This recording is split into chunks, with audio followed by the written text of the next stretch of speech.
Good afternoon, and welcome to our New York Archives Magazine online speaker series. I'm Josie Madison, editor of New York Archives. Today, we're joined by Jasmine Bumpers and Jordan Jace, who will discuss the history and work of the New York State Women's Division and the records held by the New York State Archives. The Women's Division is a unit within the executive chamber that promotes equal status for women and worked with state government agencies on issues affecting women. Jasmine Bumpers is an archivist in the Access Services Unit of the New York State Archives. She oversees the State Archives' online finding aids and catalog records, provides support to researcher services where she serves as an in-person and remote reference archivist, and leads the State Archives' Diversity, Equity, and Inclusion team. In addition to her work as an archivist, Jasmine is an editorial consultant for and a regular contributor to New York Archives Magazine. She previously worked at the Albany County Hall of Records and received her MS in Information Science with a concentration in Archives and Records Administration from the State University of New York at Albany. Jordan Jace, Assistant Director for Education at the New York State Archives Partnership Trust, is a researcher, writer, project manager, and educator. Jordan has extensive knowledge and familiarity with using historical resources, including documents, artifacts, and historic sites for educational purposes. His work experience includes 10 years as a professional archaeologist working in Albany, New York, and Williamsburg, Virginia, and 4 years as a secondary social studies teacher. In addition, he has undergraduate and graduate degrees in history, anthropology, and historical archaeology, and New York State teacher certification in adolescent social studies education. Jordan is also the statewide coordinator for the New York Council for History Education, the New York State Archives Student Research Awards Program, and the newly launched ConsiderTheSourceNewYork.org Diversity and Collaborative Knowledge Program. For those of you who have joined us today, welcome. There will be a question and answer session at the end of the presentation, so you can feel free to submit your questions throughout the presentation using the Q&A box at the bottom of your screen, and we'll get to as many of those as we can at the end of the presentation. And now I am pleased to introduce Jordan Jace and Jasmine Bumpers. Good afternoon, everybody. Thank you for coming out. So let's just get started. A Woman's Place, the history of the New York State Women's Division.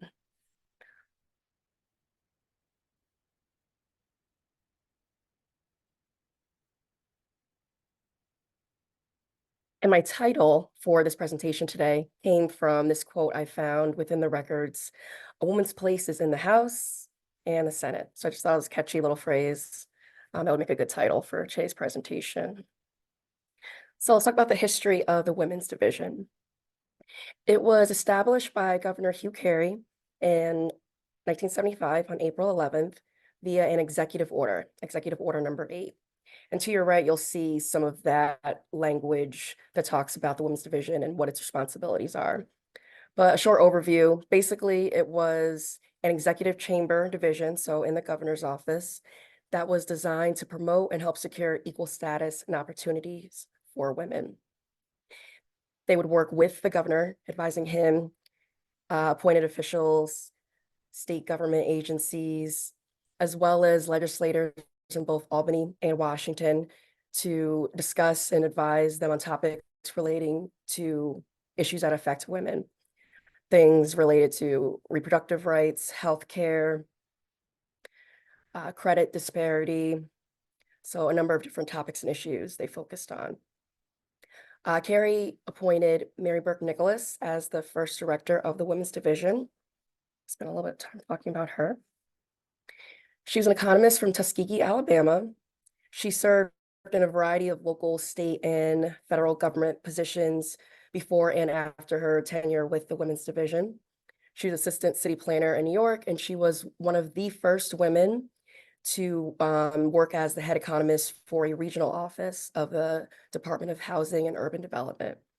She was also a co-founder of the Coalition of 100 Black Women, which was a civil rights group aimed at securing gender and racial equity for Black women.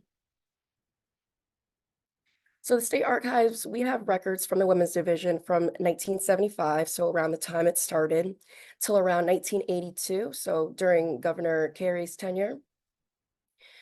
We have correspondence and subject files, press clippings, and newsletter files.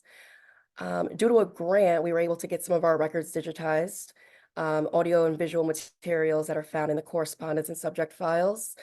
Those are in the process of being worked on and getting prepared for upload into our digital collections and our YouTube channel. So in the next couple of months, you'll see some of those start to roll out. The newsletter files have been digitized in their entirety. And show you a little bit of that.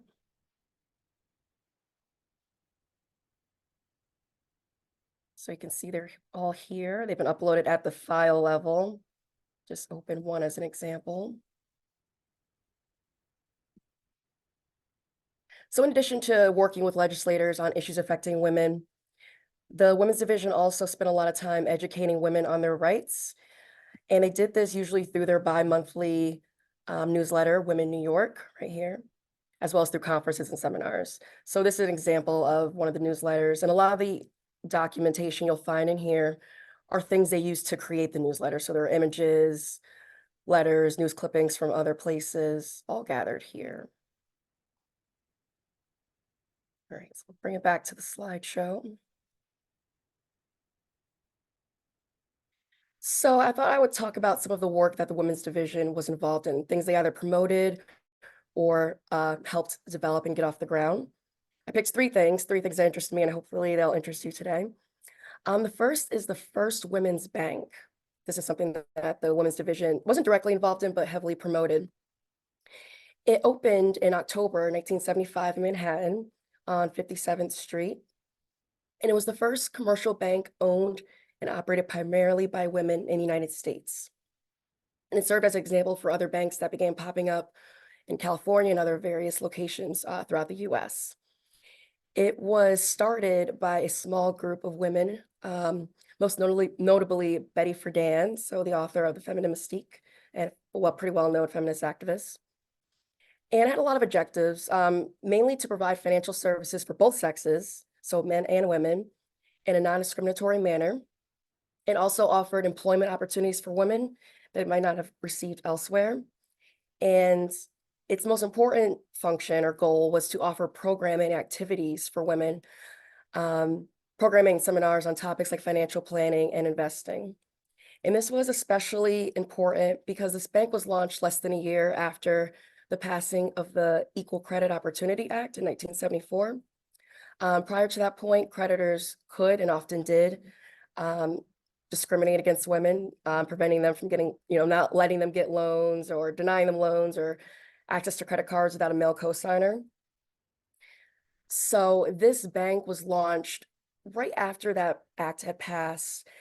So women were really starting to navigate the financial world on their own for the first time. So the creators wanted people to have a place where they could kind of get support on sort of how to navigate this new financial world and independence that they have.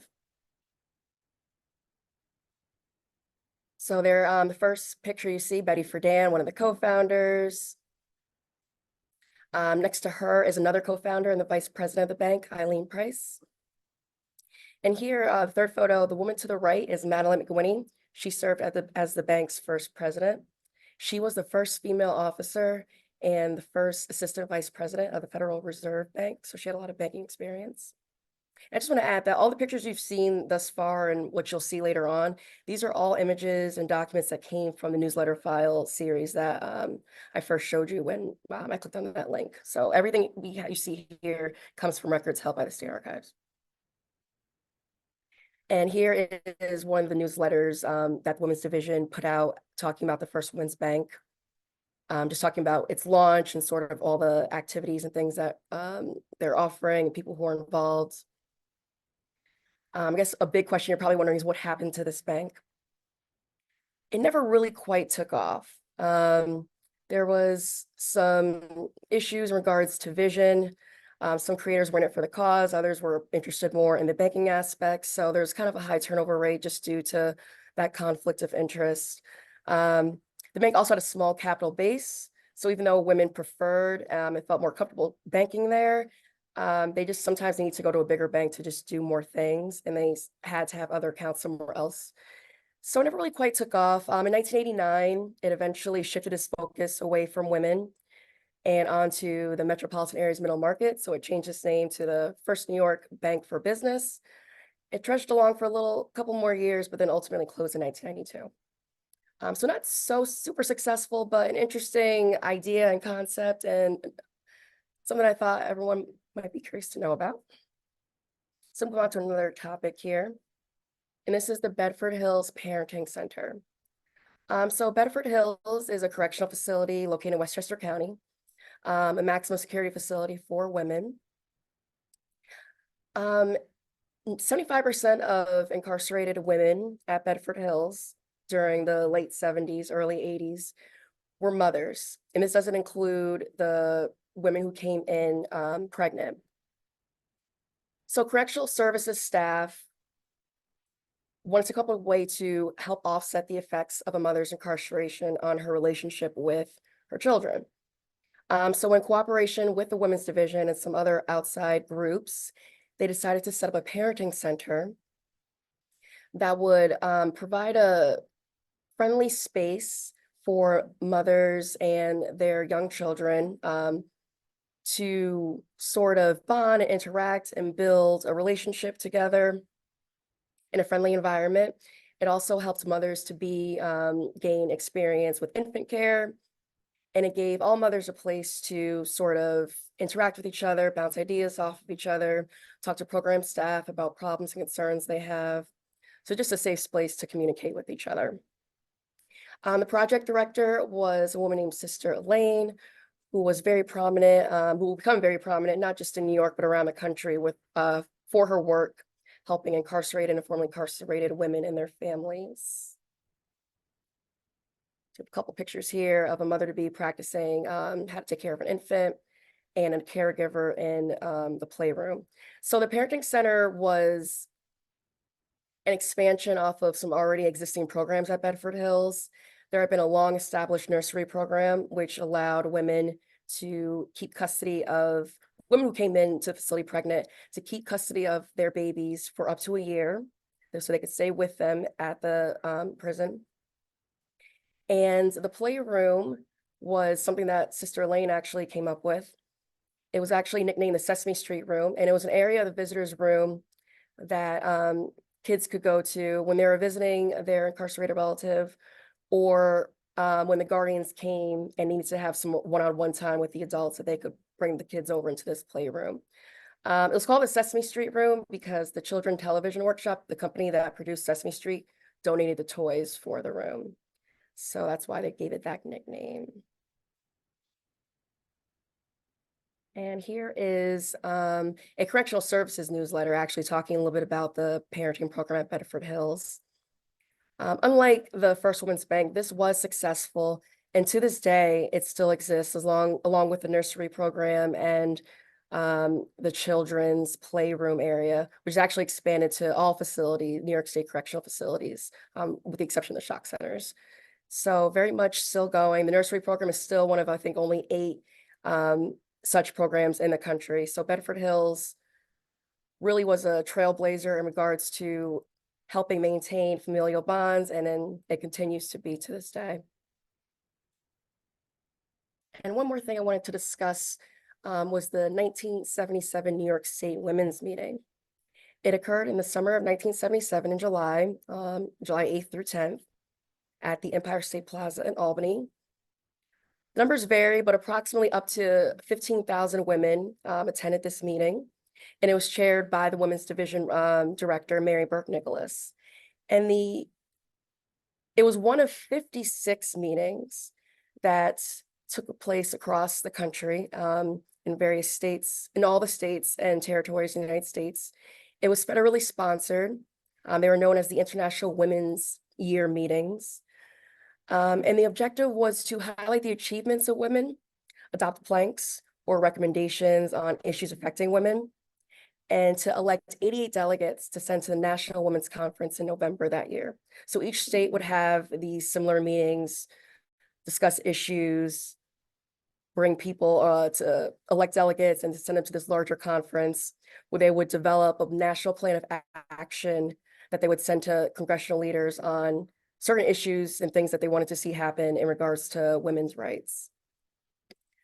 Yeah, so talk about, oh, so here's a couple of pictures here. One of the newsletters advertising the event, and then you see to the right, there's a group of women at the plaza gathered there. So it was attended by a lot of high-profile feminist activists at the time. Most of them were New York natives. The first photo you see here is Gloria Steinem, very well-known activist, journalist, author, creator of Ms. Magazine. Center, the woman on the left, her name is Mish Costanza. She was a campaigner. She helped get Carter credited her with helping bring up the upstate New York vote to him when he was running for president. She served as vice mayor of Rochester and was actually the first woman to serve as the director of the Office of Public Liaison during Carter's administration. And to the right, the woman in the hat and the polka dot dress is Congresswoman Bella Abzug. She was Congresswoman from the Bronx. She was the first person to introduce the Equal Credit Opportunity Act that I talked about earlier into Congress. She was also the first person to introduce what was known as the Equality Act of 1974, the first federal piece of legislation aimed at prohibiting discrimination of people based on their sexual orientation. It didn't pass, but it was something that had never been done before, of just even introducing into Congress, and it's something that people are still working on to this day. She also co-sponsored things related to legislation related to Title IX and FOIA, the Freedom of Information Act. So she definitely made a big mark during her time in Congress. She also founded the National Women's Political Caucus, and she chaired the National Women's Conference, so the federal version of the state meeting. So some of the planks that were adopted pertain to things such as support for the ratification of the Equal Rights Amendment, abortion access, gender equity, credit equality, very what could be considered a liberal agenda. Not everybody was for a lot of those planks that were ultimately adopted. There was a strong counter movement that was present at the Albany meeting, or the meeting at Albany. The Stop ERA campaign that was sort of pushed and developed and ran by a woman named Phyllis Schlafly on the federal level. They came to Albany, tried to make their voice known. These are people who were against the ERA, pro-life, anti-gay rights. They didn't leave much of a mark in New York, but they did have a strong showing at the national conference, and it's the Stop ERA campaign that was responsible for sort of the shift in how Republicans at the time sort of viewed the ERA and women's rights, and the group was kind of credited for the reason that the ERA was ultimately not ratified.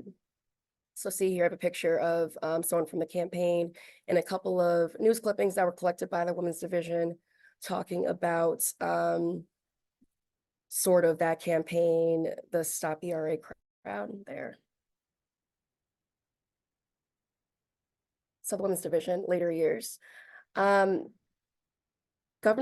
Cuomo, I'm not sure why, but he developed his own executive order reestablishing the Women's Division. He did this in February of 1983. So this superseded Kerry's original order. The language is very similar, though. Still a Women's Division, still in the executive chamber, still had executive level authority. And every governor since Mario Cuomo has continued this order, and it remains in effect today. However, the Women's Division has been inactive since, I would say, about 2000. I've had found no traces of it popping up anywhere else, likely just due to no staff being assigned to it, no budget given to it. But it does still legally exist, and maybe at some point it'll pop up and resurrect again in the future. And that's all I have on the topics. I'm going to hand things over to Jordan.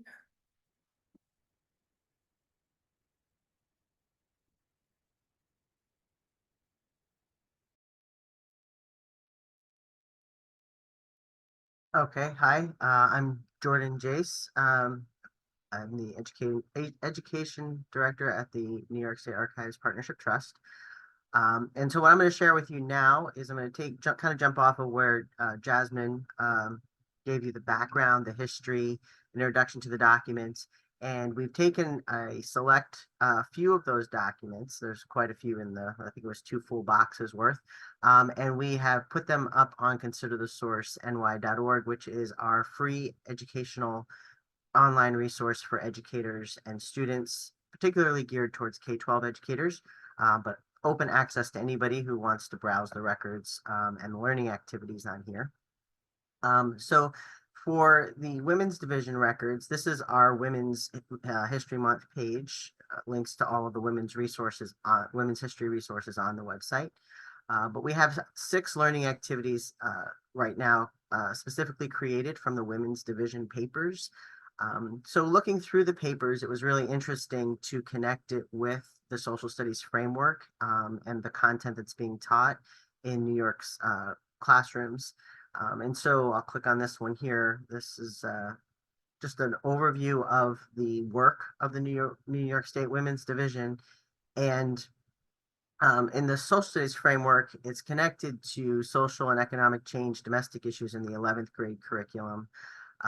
And it basically asks teachers and students to look at individuals, diverse groups, and organizations that have sought to bring about change in American society through a variety of methods. And I thought, well, this women's division was clearly, that was the work they were doing in the 70s and early 80s, like when you look at their newsletters.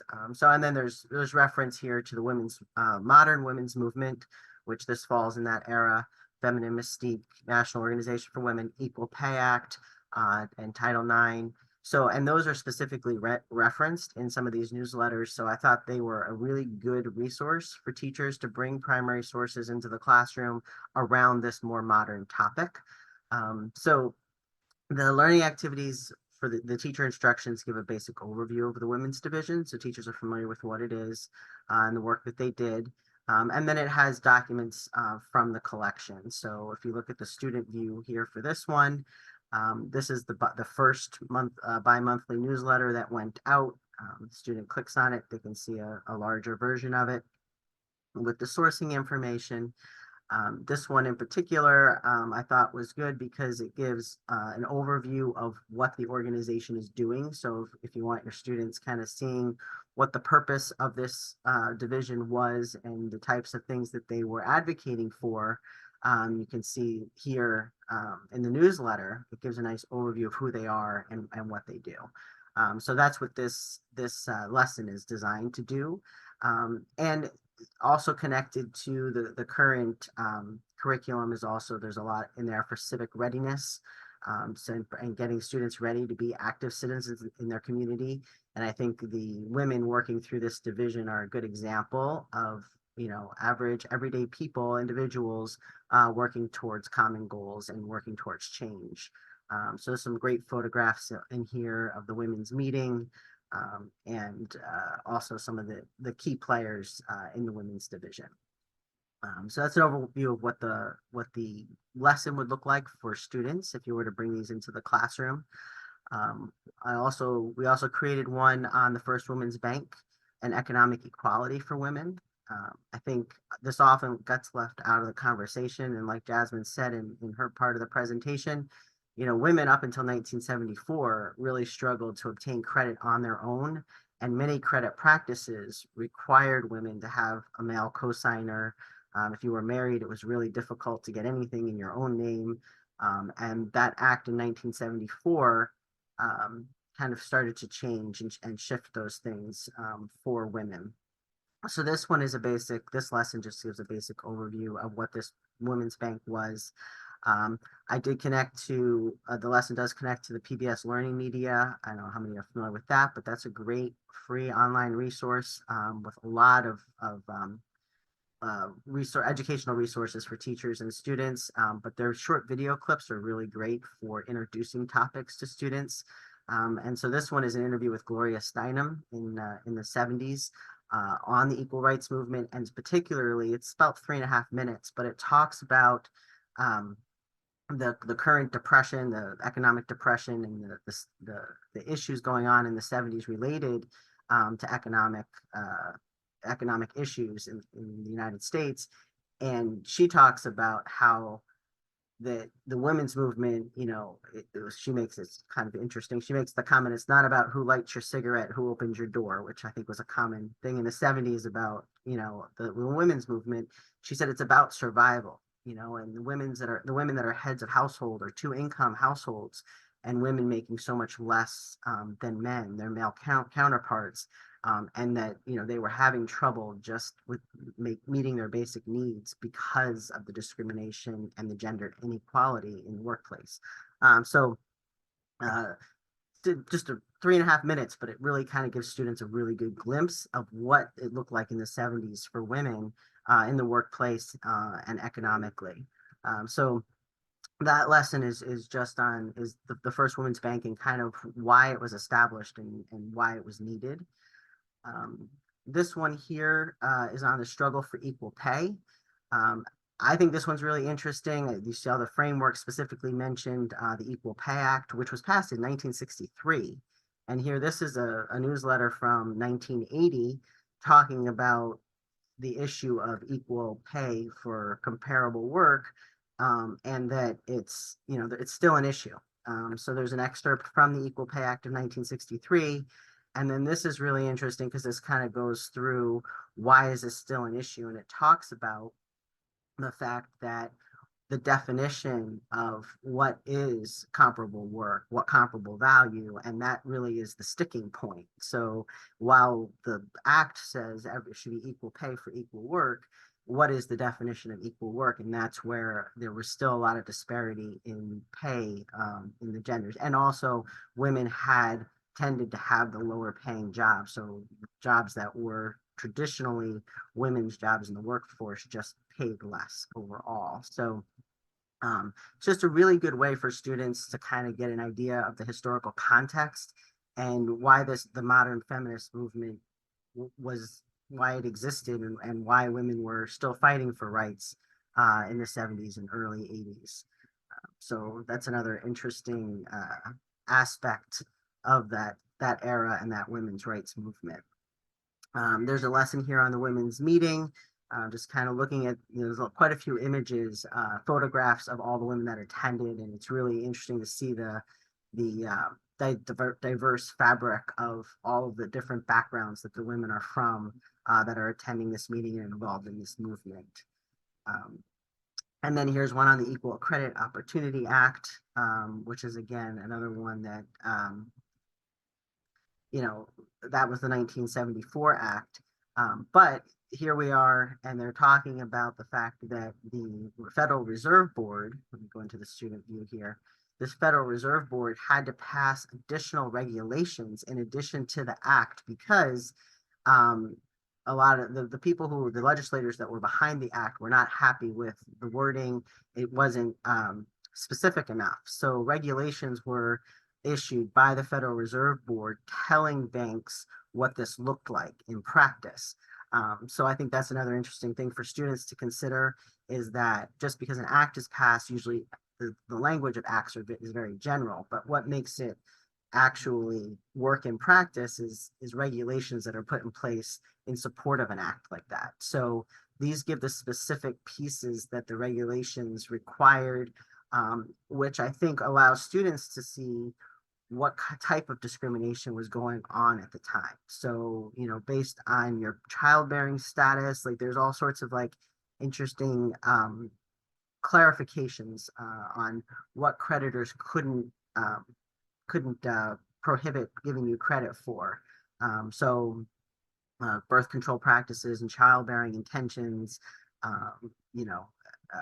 marital status, things like that. So I think that's an interesting piece for students to consider as well. And then there was a bulletin put out by New York's banking, New York State, the Division of Human Rights. That's who you file the complaint with, but if there was an issue. But there was also a bulletin put out helping New Yorkers figure out, the state banking department, that was it, a pamphlet summarizing all of this so that consumers were aware of their rights under this new law and these new regulations. So, and I like this because it's not in cursive. A lot of students can't read cursive, so these documents are primary sources, but they're in print, so they're a little bit easier to bring into the classroom. And here, this allows you to excerpt it out too as well if you wanted to do that. So, and then I think the final learning activity here that we've created, that I would created, was just on the activism side of the women's division and what they were advocating for. And this one kind of sums up a lot of the issues that were at the forefront, and things that would be very relevant to students today.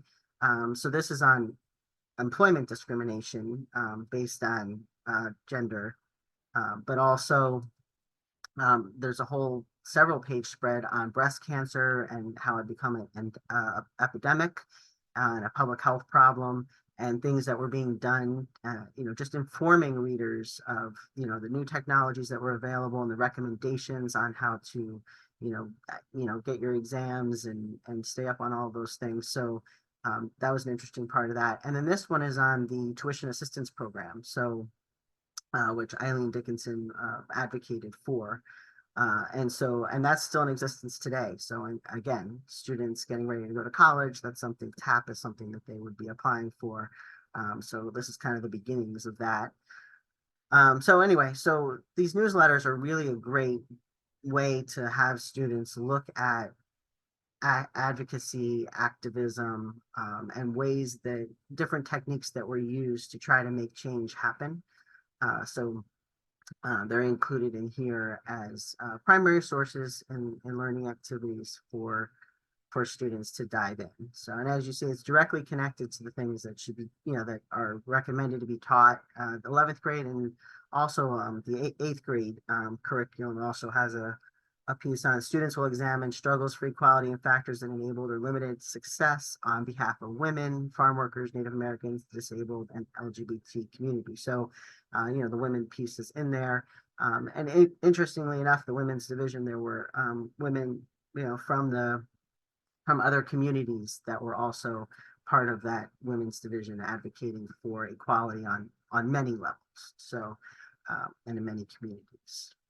So those are the learning activities. Again, this is a free open access resource for students, for anybody to access primary sources. It's curated specifically for the K-12 community.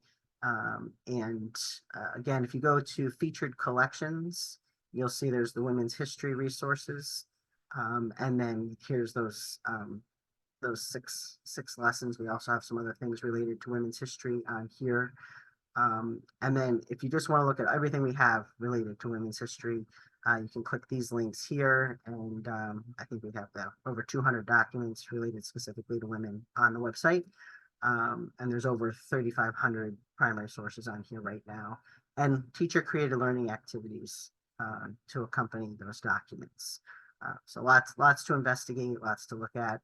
But I encourage you to check out the learning activities if you're an educator or you know an educator related to the women's division, because I think it's really interesting history that kids can really dig into and relate to, because there's a lot of modern issues, things that we still deal with today that were happening in the 70s and the early 80s.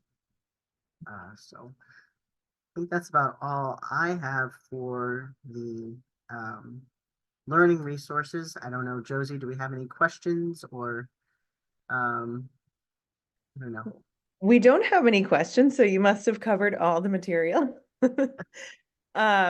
But I think it's so great to hear about the work that the State Archives is doing to digitize and make records accessible, and then how those records can be used. There's so many ways that they can be used to construct a better understanding of our history.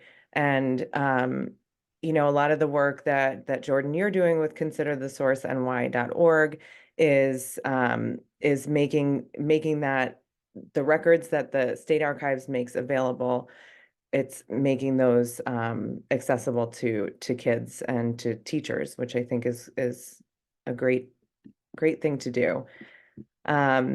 But I guess if there are no last chance for those of you out there to ask a question if you have one. But thank you so much for this overview. I actually didn't know anything about the women's division. It's very interesting, and I just want to make sure that everybody knows that the resources that Jordan's talking about are on considerthesourceny.org.